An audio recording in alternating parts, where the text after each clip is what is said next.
little bit of light left. It's beautiful. Okay, I'm going to show you something real quick. On the touchscreen, there's a button for ambient lighting. Hit that. You can adjust the brightness. So first of all, go down below, look down by the controls. It's dark. Now come back up. I'm going to adjust the brightness. You can just slide it or you can hit it one at a time. Now take a look. You can see down there.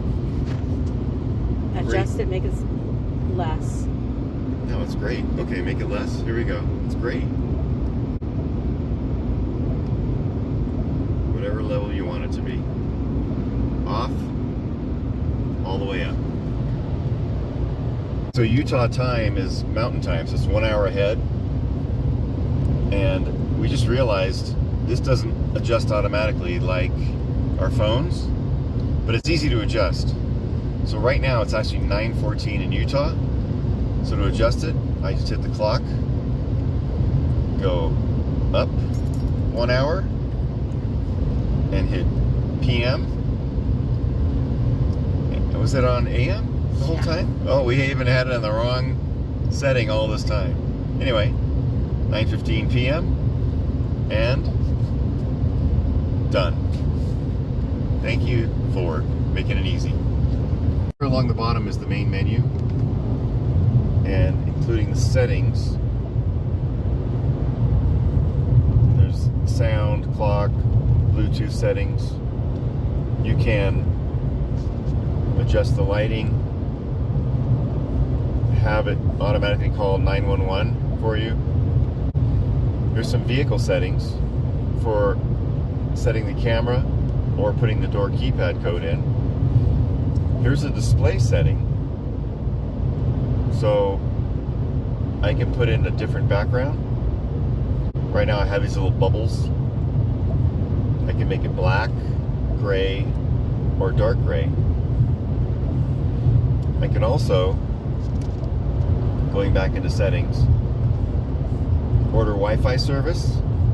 So this would be a monthly upgrade fee to do that. I can adjust the ambient lighting, or I can also check my Bluetooth here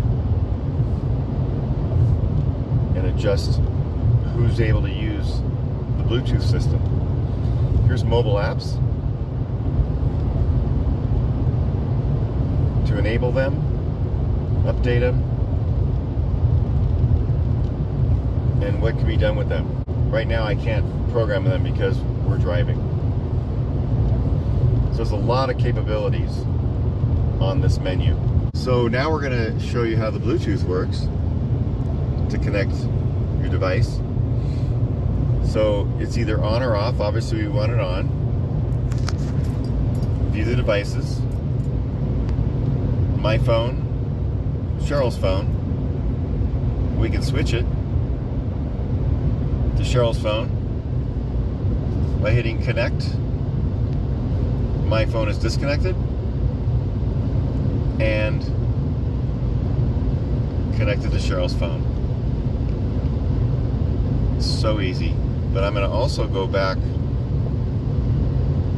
to here because you can add a device very easily. You can also, I just disconnected it. I'm going to turn it back on.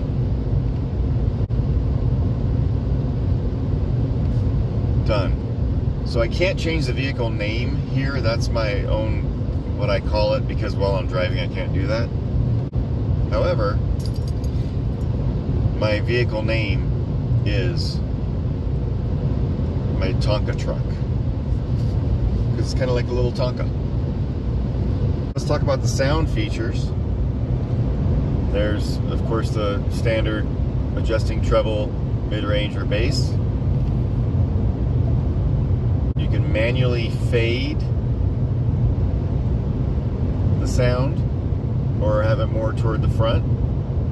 if you want. You can do a speed volume compensation.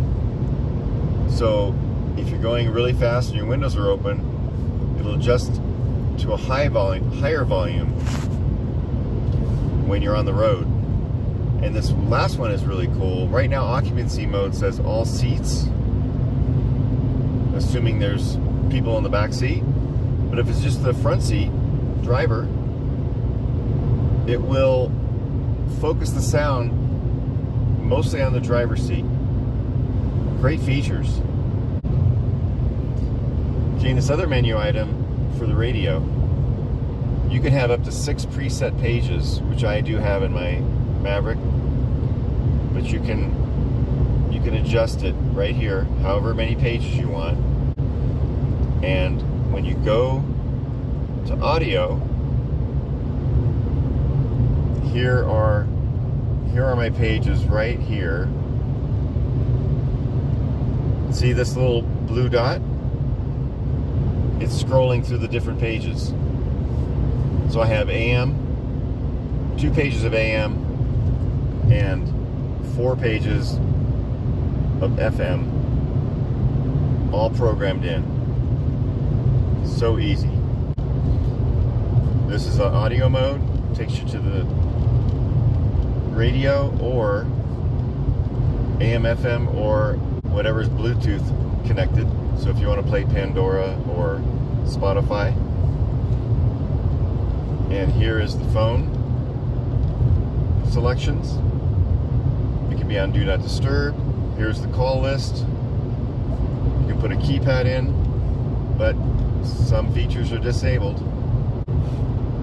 And you can check text messages, or I can change the device that's connected right here.